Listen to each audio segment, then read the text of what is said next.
Olá, pessoal. Eu sou o professor Leonardo Figueiredo, do curso de Ecologia da Universidade Federal da Paraíba.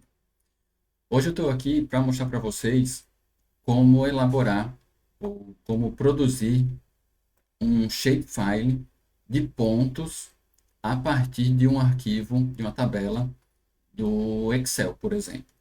O primeiro passo é você ter uma tabela com os seus pontos de interesse.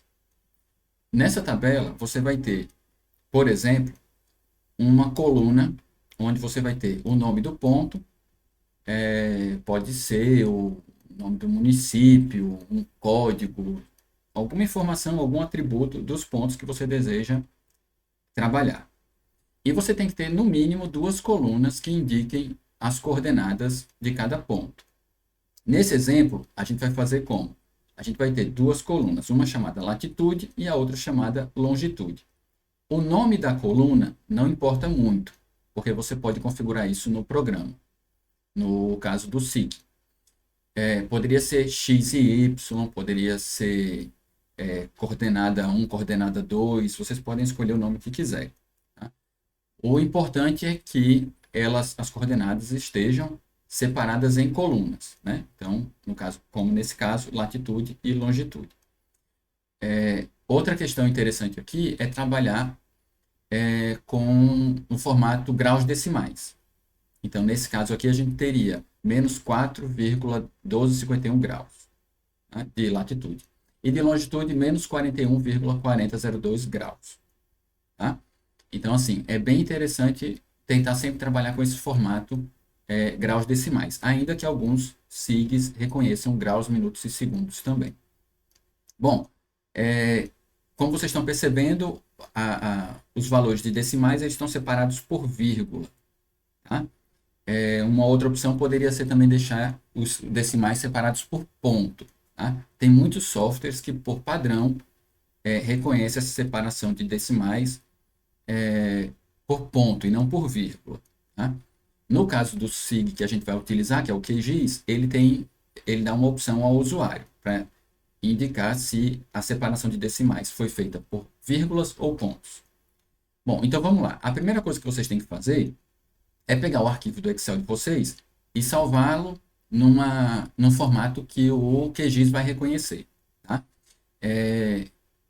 Então, o que vocês vão fazer? Vocês vão lá em arquivo, lá no Excel, arquivo, salvar como, vão escolher uma pasta no computador de vocês e vão criar o arquivo.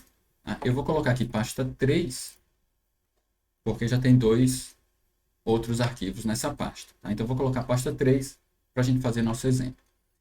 A extensão do arquivo do Excel é o XLS. Né? No caso, vocês vão trocar. Vocês vão escolher aqui, ó, em tipo de arquivo, vocês vão escolher... tem várias opções aqui que vocês podem escolher e que o QGIS vai reconhecer. Eu, particularmente, geralmente uso essa aqui. Formato de texto separado por tabulações. Tá? E a extensão do arquivo vai ficar .txt. Então, eu escolho ele, já dei o nome e clico em salvar.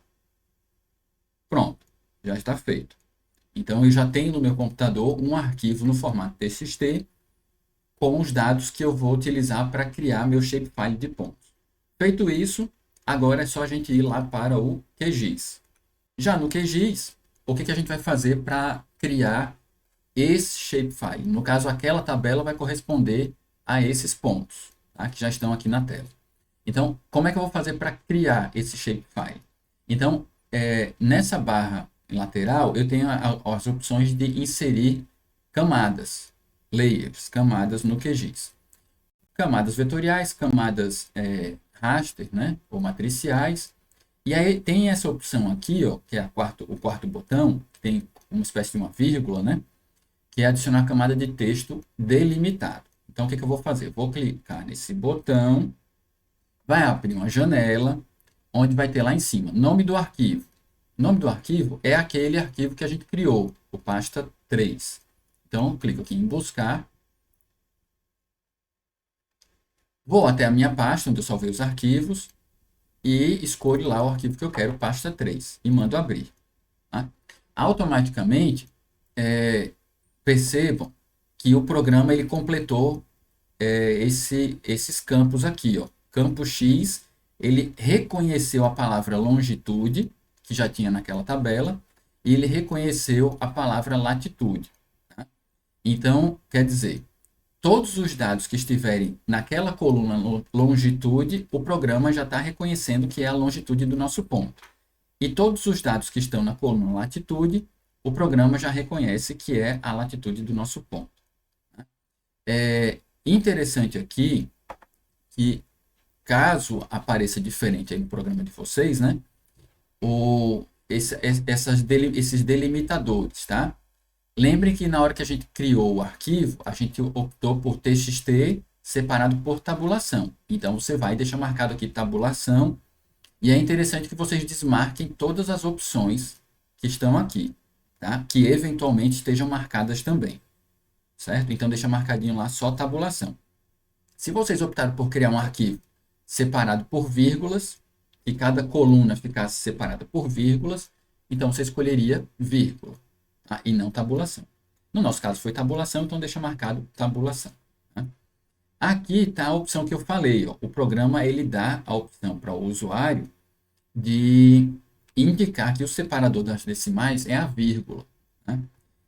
Aqui embaixo tem uma opção amostra de dados, que é mostrando para o usuário como que o programa vai interpretar os dados da tabela, do arquivo. Tá? Então, veja que está certinho. Ó. Eu tenho uma coluna chamada ponto com o nome dos meus pontos. Tem uma coluna chamada latitude com a latitude. E tem uma coluna chamada longitude com os dados de longitude. Isso por quê? Porque eu deixei marcado aqui separado, a decimal separado por vírgula, tá? Então, ele reconheceu direitinho, 4,1251. Vocês também têm a opção de escolher o sistema de referência, tá? Então, vocês podem, caso queiram escolher, podem escolher aqui um sistema de referência. Eu vou deixar padrão aqui, o WGS84, que é só um exemplo que a gente está fazendo, né? Então, vamos lá. Feito isso, indicou aqui, em resumo, indicou o nome do arquivo de texto onde tem os dados, indicou qual é o tipo de separador das colunas, no caso da gente, tabulação, deixou marcadinho ali, separador de decimal é a vírgula. Se na tabela original o separador de decimais fosse o ponto, deixava desmarcada essa opção, tá? Indicou quais são os campos onde estão armazenados os dados de latitude e longitude, verificou aqui nessa amostra de dados se está tudo correto, aí é só apertar o botão adicionar. Apertou adicionar, fecha e veja que já aparece aqui o nome do nosso arquivo. Eu vou desmarcar o pasta 1, que é o que já estava feito, e veja que ficou ativo aqui só o pasta 3, os pontinhos que a gente inseriu a partir da tabela. Tá? Se a gente abrir a tabela de atributos, vai ver lá, ó, todos os dados já estão armazenados na tabela de atributos. E aí, para finalizar, se vocês quiserem, eu acho muito adequado, é só vocês utilizarem a opção de exportar e salvar feições como, né, criando um arquivo do tipo shapefile. Tá? Então, salvar feições como, e aí vocês vão vir aqui o nome do arquivo e fazer aquele procedimento padrão, né, de encontrar uma pasta no seu computador, definir um nome e salvar os dados no formato que você melhor desejar, tá? No formato vetorial que você melhor desejar. Geralmente shapefile, mas tem vários outros formatos aqui que o programa aceita, tá certo? Então, geralmente a gente trabalha com shapefile. Bom, então dá para perceber que é bem simples, né? Relativamente simples o procedimento. Eu vou cancelar aqui, não vou criar o shapefile. No mais é isso. Caso persista alguma dúvida, vocês podem deixar aí nos comentários ou podem entrar em contato com a gente pelo nosso Instagram, Geodiversidade PB. Espero que esse vídeo ajude vocês e a gente se encontra numa próxima oportunidade. Até mais!